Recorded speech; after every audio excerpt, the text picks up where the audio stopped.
It's time for the Minnesota Timberwolves to get over the hump. This is a team that's made back-to-back Western Conference Finals and have a total of 2 wins to show for it. This is a team that is loaded with young talent that is now starting to develop and blossom into some of the best young talent in the league. With guys like Anthony Edwards, who's going to be leading this squad, he's got something to prove this year. He's got to throw his hat in the ring as to being one of the future faces of the league, and to do that, he's got to get past the Western Conference Finals and beat a guy like Shea or beat a guy like Nikola Jokic. This is the year for Ant to prove himself, though, and I know we've been talking about the Wolves all off-season long. Got to get one more video in there before the preseason starts here in about a week. Ant is going to be 24 this year. He's made it to back-to-back Western Conference Finals and has won a total of 2 games in those collective series. Now, he had a big year last year. Looking at the stats, all things considered, 40% from 3 on 10.2 attempts, especially with the level of difficulty on some of those shots, leading the NBA in three-pointers. He took a leap next year. Now, if he takes that final leap and becomes a killer down the stretch and can lead the Wolves to the NBA Finals this year, which is very possible, then he is going to officially be on that pedestal of guys that could legitimately take over the NBA and be the next face of the league. But there is a big step required before that happens.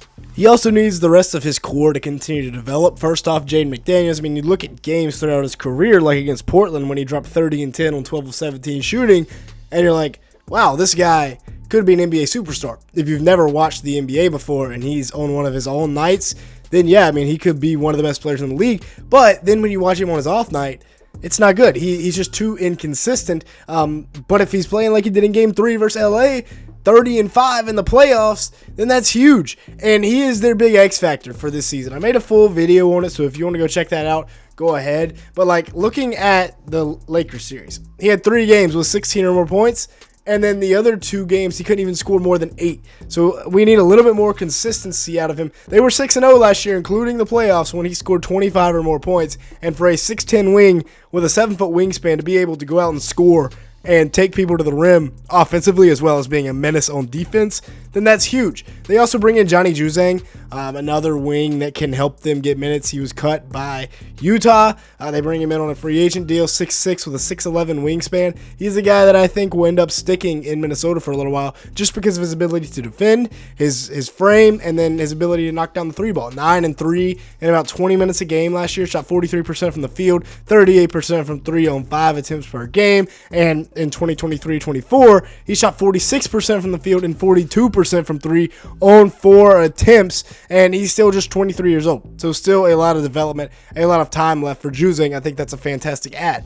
Now, one of the bigger shocks of the offseason was that the Wolves went out and got Johan Berger in the first round. But this does not mean that the 4-time Defensive Player of the Year, who is about to turn 33 in Rudy Gobert, is going anywhere. He's going to be back in Minnesota next year. There is really no doubt about that. He's still on a 3-year, $111 million contract, so nobody really wants to trade for that contract anyways, but he is an anchor to their defense here. He averages about 12 and 12 with close to 2 blocks in 33 minutes, shooting 67% from the field and from the free throw line, and overall, he's just a great piece to have in Minnesota. Like I said, he's anchored a top 5 defense over the last couple of years. He and Mike Conley are the 2 vets here, so yeah, Rudy's going nowhere. He is safe and sound in Minnesota. As for Nickeil Alexander-Walker, he was not safe and sound. He is now in Atlanta on a big-time contract, 4 years, $62 million, which, good for him. He went out and got paid. He averaged about 9.5 points, about 3.2 rebounds, 2.7 assists in 25 minutes, shot 44% from the field, 38% from 3 on 4.5 attempts last year. He was really good. And then when he made his money was last year in the Western Conference Finals when he averaged 12 points, 2.6 rebounds, 2.6 assists, and shot 41% from beyond the arc.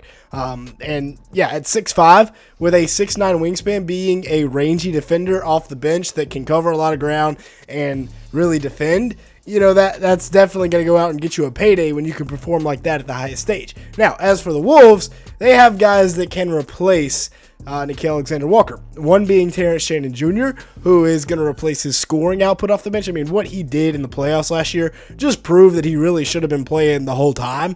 In Game 3, he played 12 minutes and scored 15 points and added 2 rebounds and a steal, which is a really solid night, obviously, for a young guy playing in the Western Conference Finals and games 3, 4, and 5, when he got to play, he averaged 12 points and 2 rebounds in 12 minutes a game while shooting 53% from the field and 38% from 3-on-3 attempts. The Wolves, when he played, outscored Oklahoma City in games that he played, which is kind of crazy to think about. It's just because they blew him out by 40 in the game 4 in Minnesota. He played 32 games last year, averaged about 4.3 points a game, 1.5 rebounds, and 1 assist in 10.6 minutes. But he's an older guy. I mean, he was maybe the oldest rookie in the class last year, 48% shooting from the field, 38% from 3, and he really could have been playing last year. But Coach Chris Finch and company, they like to let the older guys play and not let the rookies play, not let the young guys play as much, like Rob Dillingham,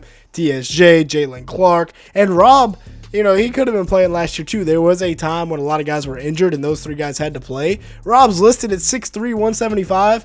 I wouldn't be shocked if he's a little bit smaller than that. They gave up 2 first-round picks, an unprotected first, and then a swap in exchange for Rob. So they're really going to try to make this work. 4.5 points, 2 assists, a rebound last year in about 10.5 minutes a game. 44% shooting from the field, 34% from 3. And that's not to say that this hasn't worked out so far. By no means am I saying give up on Rob Dillingham. He's done as an NBA player. He just didn't get any playing time last year. And that's partly because his frame probably wasn't quite NBA ready, but he's a fantastic shot maker. Looking forward to seeing year 2 Rob. Wouldn't be shocked to see him in the starting lineup as the year progressed. Then Jalen Clark is going to replace the defensive prowess that Nickeil Alexander-Walker brought to the table. He even weighs a little bit more at 210 pounds, just an inch shorter. He did play in 40 games last year and was probably the most productive young guy in the regular season.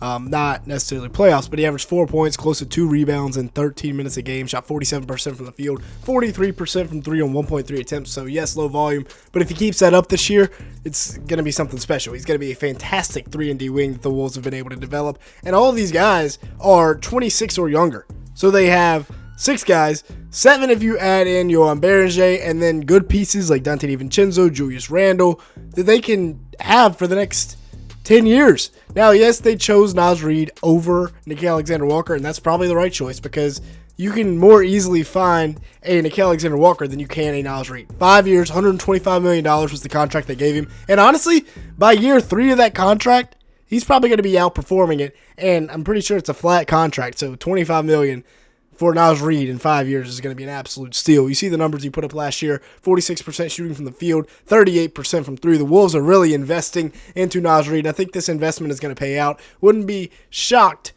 to see if Naz Reid is starting some next year over Rudy Gobert, although he is fantastic as a 6th man. So whatever you want to do with him, you have flexibility. You also have Julius Randle, like we talked about, who really came into his own last year, played fantastic for the Timberwolves. Great veteran piece, the number 2 guy here in Minnesota. And then Dante DiVincenzo, a great wing to have coming off the bench. I guess more of a guard, but a good 3-and-D guy that can defend and can also really shoot the 3 ball. He did towards the second half of the season. With that being said, though, it's up to Ant this year to get over the hump. That's going to be it for today's video. Thanks so much for watching. Make sure to hit the like button. Leave me a comment down below and hit the subscribe button if you did enjoy at any point. And with that being said, thanks so much for watching today's video.